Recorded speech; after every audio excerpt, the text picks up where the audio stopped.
Welcome back. Welcome back. Welcome back to the show, Indestructible Souls. I am your host, Jonathan Beauregard. This is the podcast for mental wellness for African American men and boys. And yet again, thank you for joining. Thank you for your continued support. And once again, this is the show, Indestructible Souls. And there's a lot going on in the world, and I really want to get into it.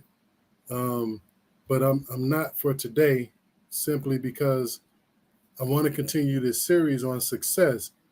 A couple of weeks ago, took a couple of weeks off because of the Father's Day weekend, but I thought it was important to do a series on pathways to success. Now, everybody's definition of success is a little different, and success doesn't necessarily mean $1 million in the bank. It doesn't necessarily mean that you have one of those typical jobs that we think that are, certain people, we talk about doctors, lawyers, and all that kind of stuff. Everybody's not going to be a doctor. Everybody's not going to be a lawyer. However, everyone can achieve success. And I think it's important, especially for this generation and for young people, to see and hear about the various pathways to success. And today I got a very, very special guest that's going to come on the show. But I'm going to recap really quick, and I'm going to get my young nephew to talk about these things. But if you remember from the first show, and you could go back and check it out, I gave 4 pathways to success to start out. Which one was imagine, using your imagination and dreaming big. Number 2 was having the right mindset. You can't achieve success if you have a negative and pessimistic mindset and don't think that things are going to come your way. You can't, when we're talking about achieving success and reaching the different levels of success, even when things are going wrong, you got to have the right mindset. Then I talked about manifestation, speaking things into existence, believing that it will happen. And then lastly, I talked about being a forward thinker, always thinking ahead, always planning ahead, always strategizing, and not only thinking about what's happening in the present, but always thinking forward. So I have a very special guest. There's big things happening, and I'm going to bring on my one and only nephew, and I'm going to let him tell you about his success. But let me bring him in real quick. What's up, nephew? Can you hear me? Yeah, what's up, Uncle Johnny? How you doing? How's it going? So this is my nephew, Mr. Joshua Beauregard-Bell. And recently some big things have happened, and I wanted to bring him on so he could talk about it, he could share it. But this is my nephew, this is my sister's son, and I love his story. He doesn't know it, but I'm always using him as an example to some of my younger Black male clients, because I think his story is a great one, but his story is still being written. By all means, we're not done, right? And so we're not done, but he's about to turn 30, and I am proud of this young man. And so recently, I'm gonna let him tell it. But here's why I brought him on here, is that, like I said, I know his story from birth, elementary school, high school, college, and then after college, he followed a plan. Things happened along the way. He didn't let those speed bumps, if you will, get in his way. And he got some big news, some big things happen. This is Joshua Beauregard-Bell. He is a junior sports agent. Check that out. He's a junior sports agent for Octagon, one of the biggest sports agencies in the world. And one of his clients, he just signed, and I'm going to let him talk about it. So tell us the big news that just recently happened for you, young sir. Uncle Johnny, appreciate you having me on. It's always a pleasure. Thank you for having me. Everyone out there, I appreciate you watching my uncle's show.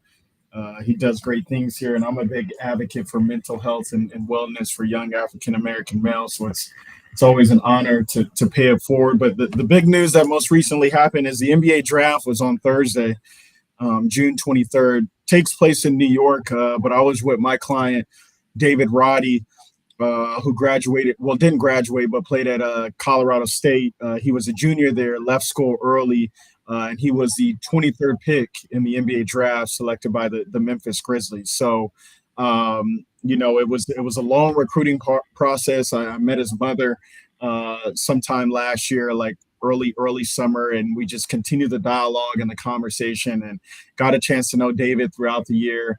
And then, as my Uncle Johnny said, we officially signed him to our agency, Octagon Basketball, in April of this year. And he went through the pre-draft process, worked out for a few different NBA teams.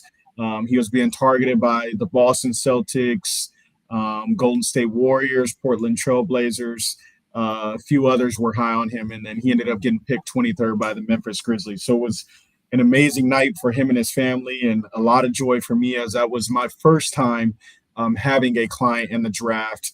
And as my Uncle Johnny said, I took a risk, and I've been in this agent game for some short time, but it's been a grind, and it's a continued grind. So it was awesome to see that happen. So congratulations, and I know you're going to continue to do well, but I'm proud of you. And when I saw the post, it's hard talking about this stuff without getting choked up. You know what I mean? So Yeah. I'm not going to do it, because I'm proud of you, and I know this is just the beginning of your journey. Now, let's get into the success piece of it. Now, and here's where I want to start. So we know you went, Arroyo Valley High School, and you had dreams of playing basketball, college basketball, and so forth. And we're not going to get into the journey of that in terms of that wasn't your route per se. Yeah. And then ultimately you got academic scholarship to UC Santa Barbara. But here's where I want to start. And this is what I really want people to pay attention to. So tell us this story. Out of college, you got a job offer, or you begin to work with Oracle, correct? Yeah. Tell us what happened with that. So out of college, I started a business association on campus, and I was fortunate enough to connect with some corporate companies. So my first job out of college was at Oracle doing inside software sales in the Bay Area. So what I would do is essentially sit in the office and was a telemarketer, if you want to describe it as that, and would sell software over the phone to healthcare companies in the Midwest. I found myself not passionate about that at all. I was making good money. That was cool to see out of college, but it wasn't my dream. As you mentioned. So for that job, how much was you making out of college? I was making close to six figures, to be honest, out of college. And that's key. And I know I'm not trying to get people in your business. Yeah. But making close to I made $90,000 to $100,000 right out of college. Right out of college. So 4 years, bachelor's degree, you were making close to $90,000, close to $100,000, and you walked away from it. And I walk away from it because it's just something I wasn't passionate about. I knew that I wanted to get back close to the game. As Uncle Johnny knows, I played sports all my life: football, basketball, soccer. Had dreams of playing in the NBA. But I was a little bit, realistic with myself, and I wanted to get close to the game. So I took a risk and quit my job at Oracle in October of 2015. And my best friend, Alan Williams, signed a contract to play professional basketball in China. And I went over there to just manage him, and essentially started from nothing again, right? To leave a six-figure job and then go to, a job where I'm essentially employing myself via my best friend. And then I started and took a entry-level position at CAA shortly thereafter. And that salary, so everyone knows, was $35,000. So I went from, making six figures, seeing a lot of good money coming in, was able to buy myself my first car, to now taking less than half of that and taking a risk to like grind in the agency business, work my way up, and bet on myself essentially. And luckily, I have a good village and support system around me to where they accepted my chance on and believing in my dreams and going after it. And the I also believed in myself, because my family's always taught me I can do whatever I put my mind to. And if I work hard, then I can achieve my dreams. And a part of what happened on Thursday is a small step in the journey, but it feels real good. And so, how many people at the time when I don't know if I told you to your face, but I was like, he did what? How many people at the time thought you were making a mistake? Almost everyone, like they were like, you work in this corporate business, you're already making good money, rise to the top, you can continue to make money on that. And I'm just like, sometimes it's not about that. If you really want to do something and you want to grind and hustle on something that you want to do and you're passionate about, if you're not making a lot of money, then so be it. It's the hustle and it's the journey that it takes you to get there that makes it that much sweeter when you do start making real money.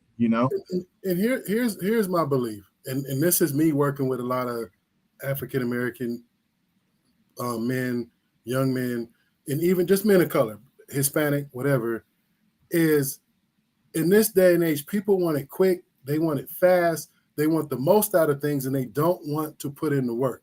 That's my experience. And so here it is, and I'll tell you this statistic. Only 10% of the people in this country make six figures. Did you know that? I didn't know that. So 10% of the people in this country make six figures. A lot of people don't achieve that level of salary, if you will, into their 40s, depending on what industry they're in. So into their 40s, and here you are in your 20s. So you walked away from it. So tell us why or how, what was your mindset at the time? What was your mindset when we talk about you wanted to follow your dreams, you had a bigger dream, software, anything tech is what's ruling the world right now, but you still walked away from it to follow your dreams? Yeah. My mindset was just, only like there's a lot of things can make people happy, right? And some of it's money, some of it's a relationship, it can be a friend, it can be a job. But for me, it was about like having a bigger purpose for myself. I truly felt deep down that I was put on this earth to make an impact on youth and in male individuals' lives. And I don't feel that I was doing that sitting at a desk in the Bay Area, making phone calls 8 hours a day, going home, waking up, doing the same thing the next day. Like I'm a very I don't like complacency and comfortability. Like I love the daily challenge. Like I don't like to just sit there and go with the flow. Like I want to get out there and enjoy the grind and meet those expectations that some people may think I might not meet. Like you said, there were a lot of naysayers who were like, only so many people can be an agent, right? And even then, as you know, Uncle Johnny, I didn't really get a chance at CAA. Most people don't know that. When I took the position at CAA and was working in the mailroom and very entry-level position, I knew I needed to get out and like bounce to another agency that was actually going to give me a chance. So when I started at Octagon 4 years ago, there was no guarantee that I would be an agent, but I believed in myself. And here we are 4 years later, and I'm fortunate enough to, now have someone who was selected in the first round of the NBA draft. Like that's a dream come true. If I've ever thought there was a dream come true, this was one of them right here. Absolute dream come true. Now here's, and I don't, yet again, I know your journey. Along the way, there were some missteps, right? Yeah. As we all have. There's always downtimes. There's always, maybe a little bit of doubt. Maybe, okay, I made a mistake here and things aren't going right there. How did you get through those downtimes and those missteps? And the missteps of, maybe you never doubted your journey, but there was times where there was some downtimes. How did you get through that, and what carried you to this point? Yeah.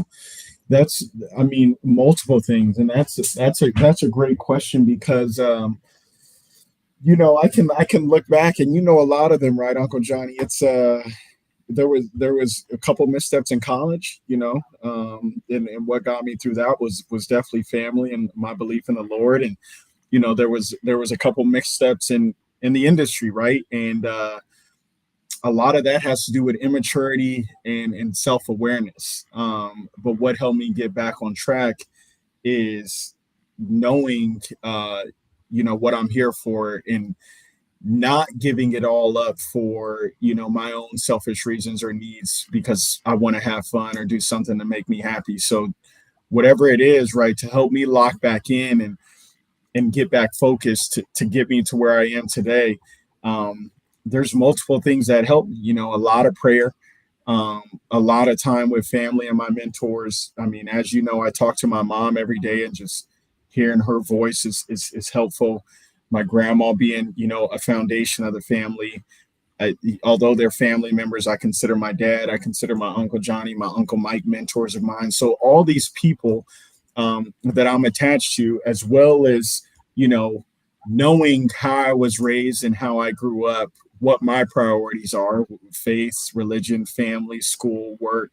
Um, it took some time to really grow up and be like, hey, man, if you want to do this and achieve your dreams, there's some stuff you're gonna have to like leave behind, whatever that is. If Right. you're drinking and turning up every weekend, then you got to slow that down. If you're spending a lot of money and not able to take care of yourself when you're not making a lot of money, then you got to slow that down. So it's like there's some areas in my life where I had to like pull back on because it was truly taken away from me rising in the ranks. Did you have to leave some people behind? I had to leave some people behind too. I mean, I won't say any names, but I've cut off, and my friends know this too. Like whether you doubt my dreams or you're a negative enhancement on my life, or you're kind of an instigator, or wanting me to like participate in activities that will distract me from what I need to do. Well, I've cut more people off in the past 2 3 years than I ever did throughout high school and college, just because they weren't a part of the plan. And Right. I had to address that. That's between me and God, but those people who are no longer in my life aren't there for a reason. Absolutely. Now, one of the things that I believe in is manifestation, right? And oftentimes, and I said this in the last show, oftentimes people confuse manifestation and they want to say, it's not biblical. And I could give you dozens and dozens of biblical references to manifestation, which is another form of faith, right? Yeah. Seeing it before it happens, believing it's going to happen, speaking and talking to existence. When did you see yourself in this space? Now, here's the thing. I know this isn't the end of it, but this is Yeah. probably one of the benchmarks of your career. So Correct. the question is, when did you begin to start seeing this for yourself? Honestly, I started seeing it.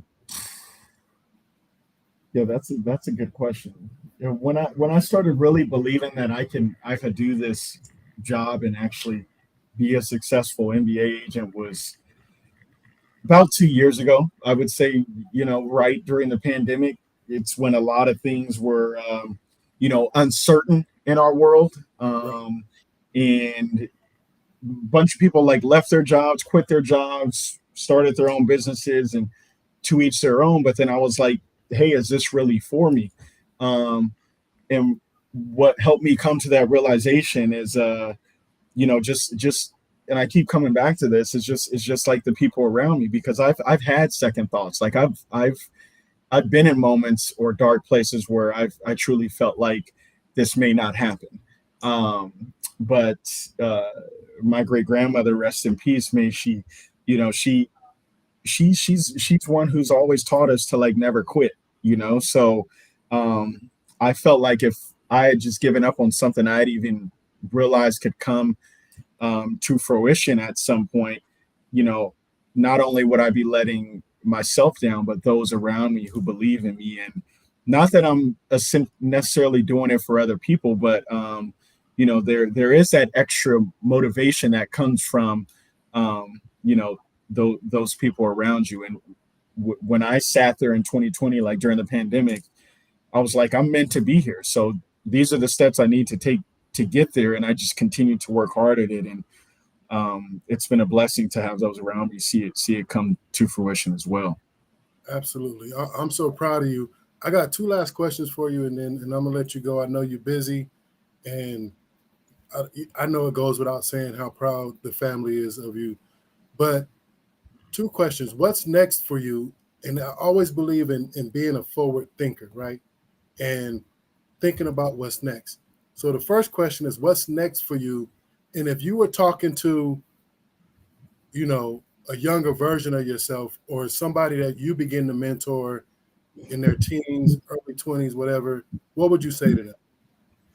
Yeah. So what's next for me is definitely soaking this moment in. A lot of people will get caught up, already thinking about, what do I have to do to sign the next draft pick or now get him $100 million contract or get him all this stuff off the court and these endorsements, whatever it may be. And, I try to like absorb the moment and live in the moment a bit more. But, I definitely believe that I can do it again. So I'm going to continue to recruit and sign more clients and be an agent that hopefully has 5 to 7, NBA players under contract. In terms of what I would, tell the youth who are either in my shoes or want to be in my shoes one day. A lot of people get caught up on listening to people's stories and think that's the blueprint or something they have to do to get there, right? Like I've learned for myself is I take bits and pieces from, everyone's journey, like your pathway. And I get LinkedIn messages, IG messages, whatever it may be, Facebook messages all the time.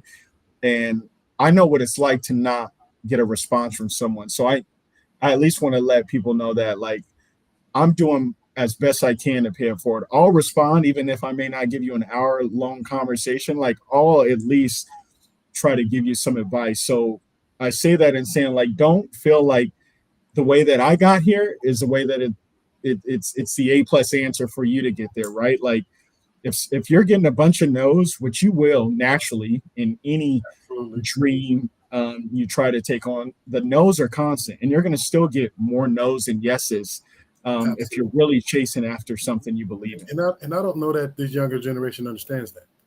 Yeah, I mean, it's like one, nothing's going to be handed to you, and two, like just because it's not a fit somewhere, because some boss is telling you, nah, we're not really looking for more agents, or like that doesn't mean one, you can't do your own thing. There's not another agency out there that's a good fit for you, or there's not, clients who believe in you to like sign them and be the manager of their career. So the youth has to understand that it takes a bit more, belief in hard work, because some people hear a no and they just quit on themselves. So I think people should like give themselves a chance and not be afraid to take a position that maybe, not necessarily completely far off from what they want to do, but a little bit different to get your foot in the door, right? And Right. then grow on that to really accomplish what you want to do at the end of the day.